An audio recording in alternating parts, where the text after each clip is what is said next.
all clean shaved back there. Yep. Bet your face is full, isn't it? Oh, I bet. Yep. It was time. Okay, we're going to call the meeting to order. Have a motion to approve the agenda as presented. So moved.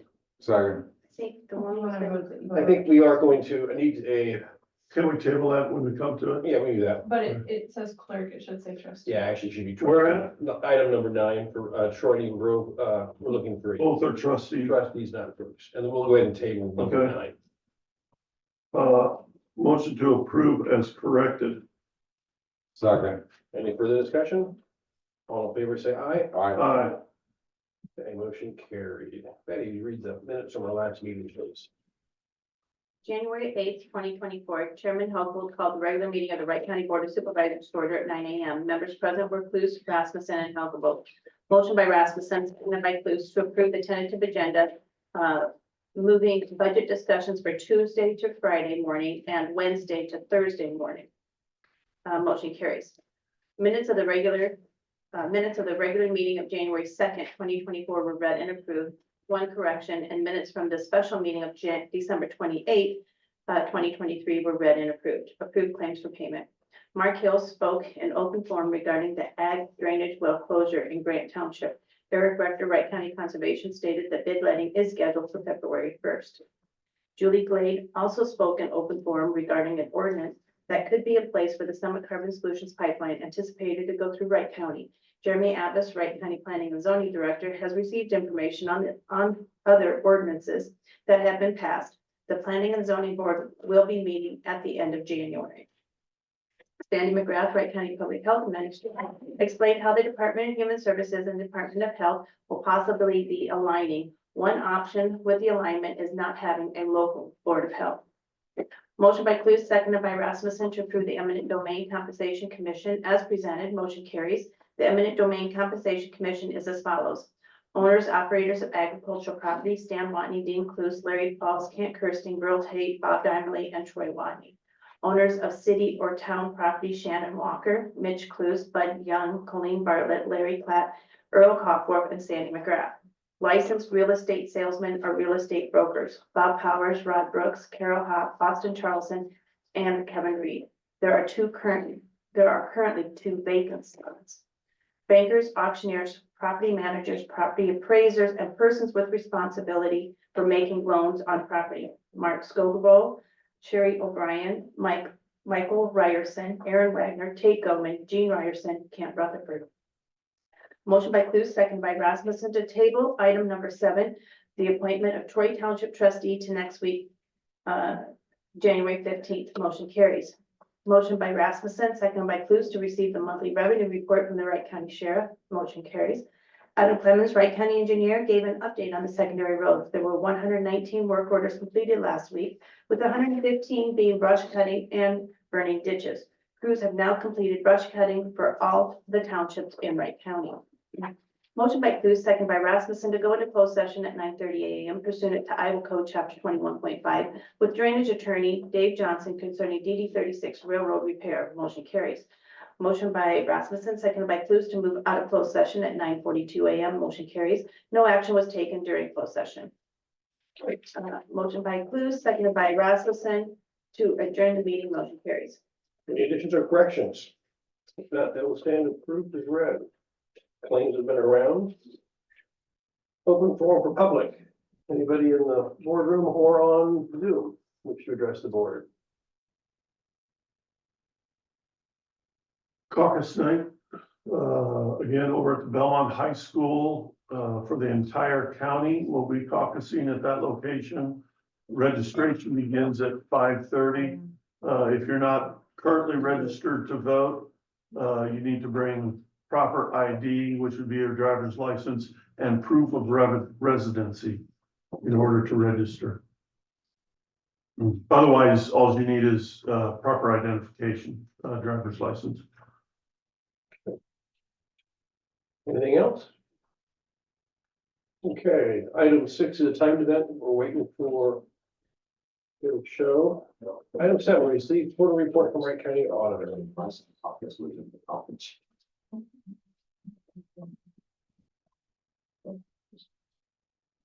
Okay. Copies of $3, butt books of $1,050. Was the revenues. A motion to approve. So moved. Second. Any further discussion? All in favor, say aye. Aye. Motion carries.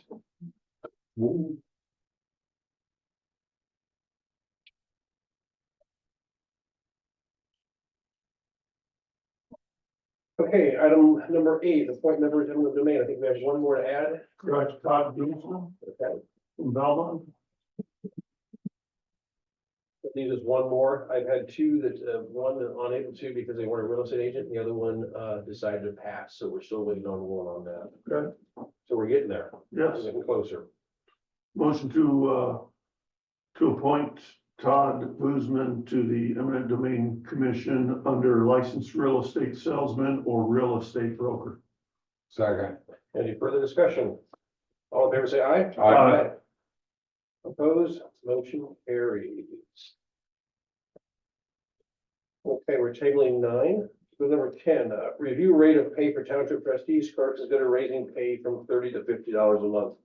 I think part of this was in the discussion because they are considered the employees that FICA has to be taken out and And diapers. Correct.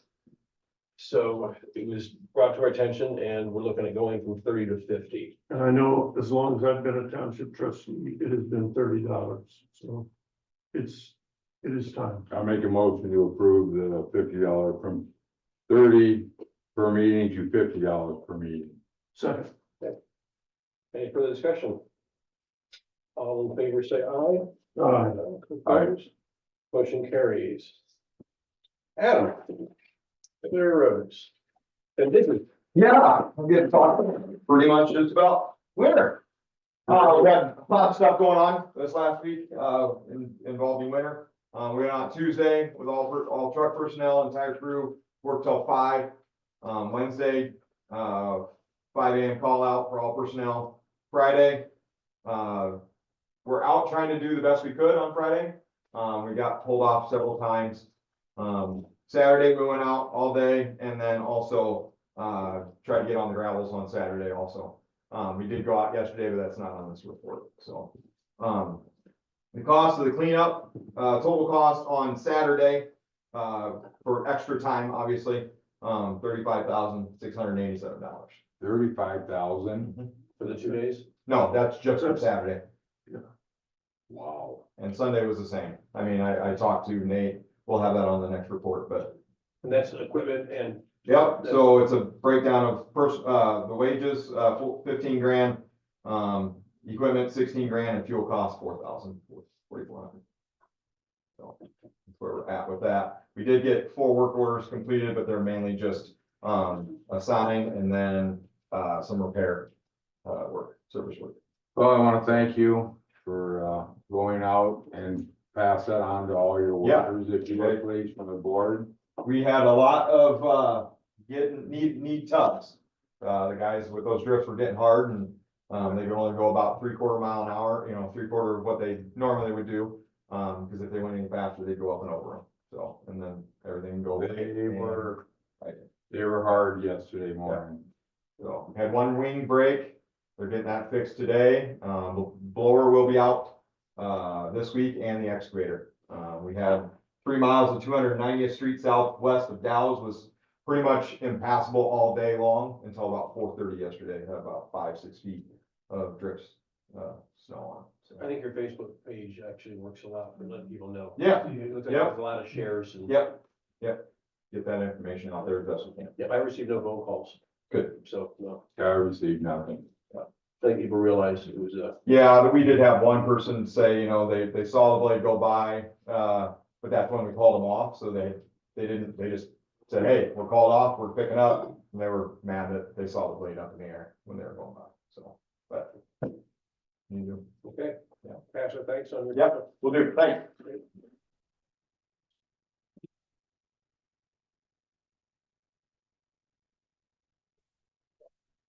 We're not on till 9:50.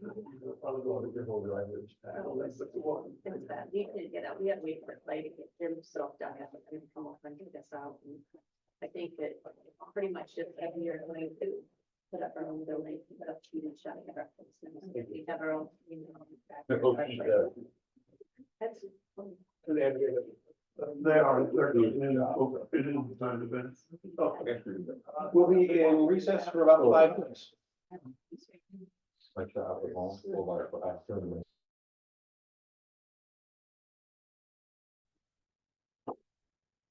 Okay, we're back at 9:15. Andrea from Healthy Harvest. Yeah. Welcome, Thank you. and we'll let you have the floor. Explain what you're doing, what's going on, and things like that with your. Okay, hi, I'm Andrea Edelsizer, and I'm the new director of Healthy Harvest of North Iowa. Just starting, I guess, in November, and you guys, as you know, Andrea McLaughlin, Yep. she's the board president at the moment for Healthy Harvest of North Iowa. So Healthy Harvest of North Iowa seeks to connect and educate in support of the local food system. So we do a lot of work related to connecting producers to market opportunities, connecting consumers to food that they can source locally and seasonally within the region. We cover 9-county area, one of which is Wright County. Some of the highlights I've put together for you are some of the programs that we've been working with is kind of on a statewide basis. The local food purchasing assistance program is a big program where federal dollars have come into the state through the Department of Ag and Land Stewardship. And those have been filtered through the food hubs to purchase local food that go to community partners in need. And one of them is the Clarion Food Pantry. They've been receiving food through this program for the last 2 years, totaling over $22,000 of local food. That local is defined a little differently depending on where you live, obviously. And Clarion is pretty rural and we don't have that many local producers. So some of the food is coming from other parts of Iowa, but all of the food in this program is Iowa sourced and one county outside and surrounding Iowa. So that program has been really great. Clarion and Hampton and Mason City have all received food through that program. And so that has been really good. I know that Andrea said she had some. Yeah, so my husband's on the board with Missy Lou, the kind of director for runs things, and she's just said how much she appreciates, like pantries often have shelf stable goods, but the benefit to this program is that the food gets delivered. And so it can be fresh, and just having that fresh option is so appreciated by by her, but also the people that are picking up that fresh produce. And it has been year round, it has been produce, but it's been also things like yogurt, eggs, cheese, honey, butter, things like that, all things that have been produced in Iowa. So I think they have really liked the diversity of the products. It's coming through a distributor called Prudent Produce. They're kind of considered a food hub. And that's kind of just like a local food designation for a food distributor. So Where's that out? Elkhart, Okay. Iowa. Okay. So, yeah. So, other things that we've been doing, I handed out the local food guide. That is our regular publication. We use that a lot to promote local to consumers. So you can find all the regional producers, but also businesses that support and purchase locally sourced foods. Other things, specialty businesses like wine and breweries and things like that, coffee shops and things like that. So it's a really nice resource. We use the branding of Grow, Eat, Play, which has been our local food campaign.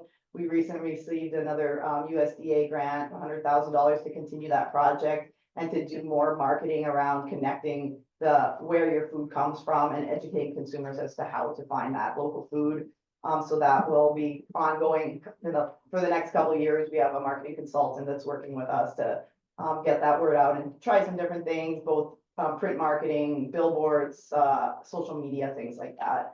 Possibly a video type of campaign too. Video's been really hot, as you probably know, on social media, and so doing some of that and just having some visuals is that's going to be really nice.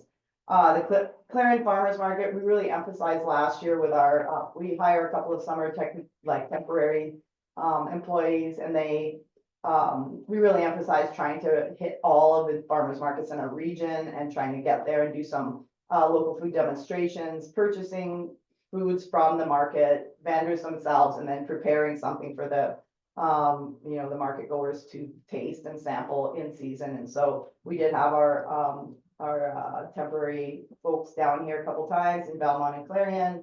And we hope to really keep prioritizing the rural markets as well, and getting out to everybody.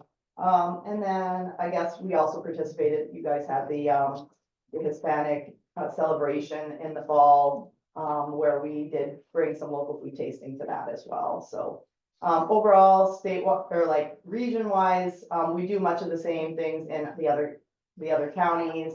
We participate in quite a few statewide activities like the LFPA. LFS is local food for schools. We don't work in the Clarion schools yet, so if anybody has connections with the schools there, we would like to get more connected with the Clarion schools. We have some opportunities through a different grant that we can send one of our folks down to do taste testing and sampling of locally sourced foods to kind of help the food service directors to get a little sense of what types of things might work well in their lunchrooms, what types of things kids would like to eat and try. And all of those foods obviously are really nutritiously dense, and it's good for them to make that connection between the farm and food too. So that would be something we would be looking for, is like connecting more with the schools in the region. On the backside, it sort of talks a little bit about what we're looking to do going forward into the next year. I guess the backside of the printout. So continuing our work with the food pantry and hopefully getting into doing some schools. And then you guys had a really nice farm to fork dinner hosted in your county by Grandview Beef. So we hope to continue to support different producers that want to do those types of farm to fork dinners. We occasionally do host a farm to fork dinner on behalf of Healthy Harvest, but really the ultimate is when a producer takes it on themselves and makes it their own. We do have resources on our website and a lot of expertise in being able to help a producer to take that on, but it is really great when they are able to kind of own it and bring in their own flavor to the event. And I know that one at the Grandview Beef was an excellent, excellent event. So I guess we are again asking for our request of $1,000 from the supervisors to continue with these programming and to continue focusing our efforts here in Wright County. And I guess with that, if you have other questions about any other programming or specific to the county or statewide, pretty happy to answer those. I think it's came a long way over the years. I think from originally when the first people came in and now it's really it's blossomed. Mhm. Yeah, there's a lot of momentum for local food statewide. There's the LFP and the LFS grants they are on different timelines, but they're scheduled to expire within the next year. And there is a statewide effort to lobby for continued funding for those types of programs, kind of probably under a little bit different name and stuff like that, but for having some dedicated funding for those projects, because they have been very well received. They've been collecting a lot of data on how impactful they've been to the communities, to the farmers, to the schools, and they're hoping that they can get some sort of state funding going forward to continue those programs when the federal funding expires. So I know Webster City has a program with gardens, and in the summertime, they bring several kids in and they start from scratch all the way to preparing meals. Mhm. They're really well there. Yeah, there's a number of schools. Hampton has a culinary program that does quite a bit with local, and they actually help host their farm to fork dinner. The students put it on, they do the cooking.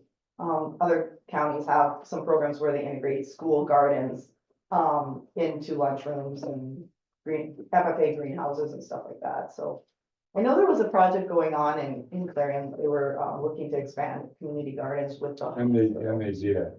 The hospital has the garden. Yeah. Yeah. Oh, they're a big open lot, because I telephone every year, and they Yeah. really expanded it. And I contacted them to see where I know they had written a grant, and I don't know if the funding has been announced or if I didn't get here. I guess I didn't hear back on whether or not they received that additional funding, but I think that would be a great opportunity for us to be able to partner with them too, with garden. We do stuff with community gardens and school gardens and those types of things too. So. Yeah, they got a huge community garden there at the hospital. Need to go, I mean, it's big, and it's huge, big time. Was that through the Cho Foundation, you know? The recent grant that I'm aware of was a Wellmark Foundation. No, $1,000. They have not earned that yet. How Okay. much was it? 100,000 for greenhouse. Mhm. Greenhouse expansion, and I think connecting with the community and things like else? No, appreciate you coming. Cool. And we're doing budgets now, so we will definitely let you know very soon. I would recommend, Newt Severson, his mother is the president of the school board for clearing Gofield Down schools. So there's your, That's my connection. that's your connection. Okay. that's good To to find know. somebody to talk to. I'm Yeah. not saying she's the person to talk to, but she can definitely Pitch in somewhere. direct you who to talk to. Okay, yeah, I'll reach out to them. Thanks for coming out in this cold weather. No problem. It's fine. Thank you. Thank you.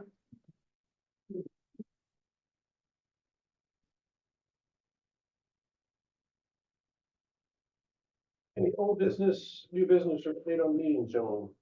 Nothing. No. This week we have, Wright University is it called? High Tech Yeah. University on Wednesday, Thursday, well, yeah, it is Wednesday. Just Wednesday. All day Thursday. And all day Thursday. So, So start at 1 o'clock on Wednesday? yes, 1300 on Wednesday. 1 o'clock, excuse me. And that is, the same evening as the Belmont Growth Alliance. And I do plan on attending representing the county. Okay, thank you. Okay. And you'll tell them where we're at. Yes, absolutely. Please. Yep, be happy to. I have a landfill meeting. I'll probably zoom in from up there also that night. What time is that meeting, Belmont Grove? I'm sorry. What time is the Belmont Grove? Yeah, And that's held at, the Cattlemen's at the club. I'm gonna miss that good meal they usually. I know. I'll choke it then. Yeah. Eat our share. I was there last year. It was informative. Mhm. Very informative. I have no meetings. Except Isaac It's University. like University and landfill on Wednesday. I'll zoom in on. And of course, tonight is the caucus. Caucus night. And then we will be doing our final budget discussion with communications at 10 o'clock. Correct. If nothing else, do I have a motion to adjourn? So moved. So move. Second, Second. all in favor? Aye. Aye. We are adjourned.